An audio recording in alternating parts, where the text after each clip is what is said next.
അടുത്ത കോൺസ്റ്റിറ്റ്യുവൻസി നാദാപുരം. ചുവന്ന മണ്ണാണ്. അതെ. വസന്തം ഉണ്ടാകുമോ അതോ യുവ വസന്തം ഉണ്ടാകുമോ? അതോ അഭിജിത്തിനൊരു പുതിയ അല്ലേ ജീത് അല്ലേ എന്ന് പറയുമോ അഭിജിത്ത് എന്നുള്ളതാണ്. യുവാവിന്റെ ഊർജ്ജമുണ്ട്.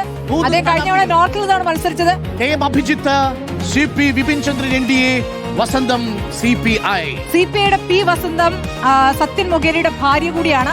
പക്ഷേ CPIയിലെ പ്രധാനപ്പെട്ട വനിതാ നേതാവ് തന്നെയാണ്. ഭാര്യ നിലയ്ക്കല്ല വനിതാ നേതാവാണ്. പക്ഷേ ഈ ശ്യാമളയുടെ വിഷയം വന്ന ശേഷം, തളിപ്പറമ്പിൽ വന്ന ശേഷം അതേ രീതിയിൽ CPIയുടെ ആ രൂപത്തിൽ നേതാവിന്റെ ഭാര്യ വരുന്നു എന്ന ഒരു ചർച്ച അവിടെ വന്നു പോയിട്ടുണ്ട്. പക്ഷെ അത് സത്യം ശരി അത്രത്തോളം ഉണ്ടായില്ല. പക്ഷെ അത് തളിപ്പറമ്പ് വന്നതുകൊണ്ട് വന്നു. കോഴിക്കോട് ജില്ലയിൽ ഏറ്റവും കൂടുതൽ ശക്തമായ മത്സരം നടക്കുന്ന മണ്ഡലമാണ്. അതായത് നമ്മൾക്കൊന്നും കാണാത്ത വിധത്തിലുള്ള ഫൈറ്റ് ആ മണ്ഡലത്തിലുണ്ട്. നാദാപുരം പരമ്പരാഗത ഇടത് സീറ്റാണ്. ബിനോയ് വിശ്വം മുമ്പ് അവിടുന്ന് ജയിച്ചിട്ടുണ്ട്. EK വിജയം ജയിച്ചിട്ടുണ്ട്. സൗമ്യനും വളരെ ജനകീയനുമായിരുന്നു വിജയൻ. അപ്പൊ ഇവിടെ നിർത്തിയിരിക്കുന്നത് ഇപ്പോ ഈ വസന്തത്തെയാണ്. ഒരു ഐക്യ കേരളം രൂപീകരിച്ച ശേഷം ഒറ്റ തവണ ലീഗ് ജയിച്ചിട്ടുള്ളൂ. പക്ഷെ നോക്കൂ, അവിടെ CPI ഉണ്ടെങ്കിൽ പോലും അവിടെ CPM എണ്ണയിട്ട മെഷീൻ പോലെ പ്രവർത്തിച്ചാണ് CPI യുവത്വം വേണോ അതോ പരിചയ സമ്പത്ത് വേണോ എന്ന ട്രെൻഡ് ഉണ്ടാകുകയാണെങ്കിൽ ഏറ്റവും കൂടുതൽ ബാധിക്കാൻ പോകുന്ന മണ്ഡലം അതായിരിക്കും. മണ്ഡലം തന്നെ ഒരുപക്ഷെ നാദാപുരമായിരിക്കും. പക്ഷെ നാദാപുരത്തിന് ഒരു പ്രശ്നം, നാദാപുരത്തിൽ വോട്ട് കൺസോളിഡേഷൻ വളരെ പ്രധാനപ്പെട്ടതാണ്. ഏത് വഴിക്കാ വോട്ട് കൺസോളിഡേഷൻ പോകുന്നു? ലീഗ് നന്നായി പണിയെടുക്കുന്നുണ്ട് എന്നുള്ളതാണ് ഏറ്റവും പ്രധാനം. നാദാപുരത്ത് ആർക്ക് അപ്പമാണ് നാദാപുരം വേർഡിക്റ്റ് എന്ന് നമുക്ക് പരിശോധിക്കാം. നമുക്ക് പറയാം. അതിന് മുൻപ് നോക്കൂ,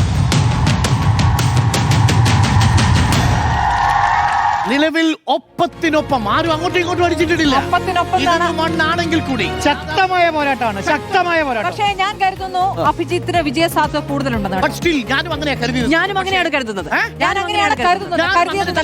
പക്ഷേ there is an X factor. ആ X factor ആണ് അഭിജിത്തിനെയും UDF കേന്ദ്രത്തെയും കുഴക്കുന്നത്. എന്താണ് X factor?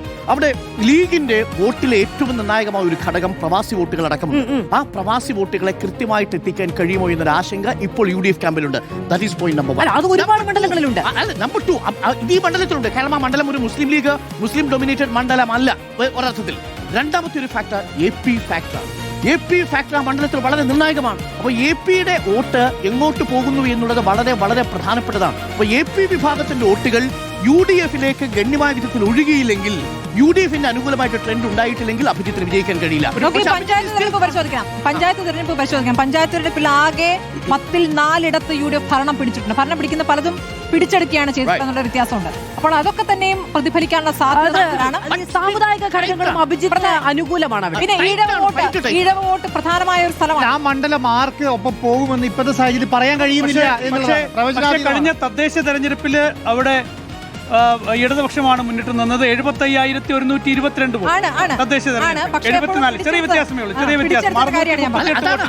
ഉള്ളൂ. ഒരു വലിയ വടക്കൻ മേഖലകളിൽ ഒരു വലിയ കൊടുങ്കാറ്റ് വരുമ്പോൾ പോലും നാദാപുരം ഇടതിനോടൊപ്പം നിന്നു. പക്ഷേ UDFിന്റെ പ്ലസ് പോയിന്റ് അഭിജിത്താണ്.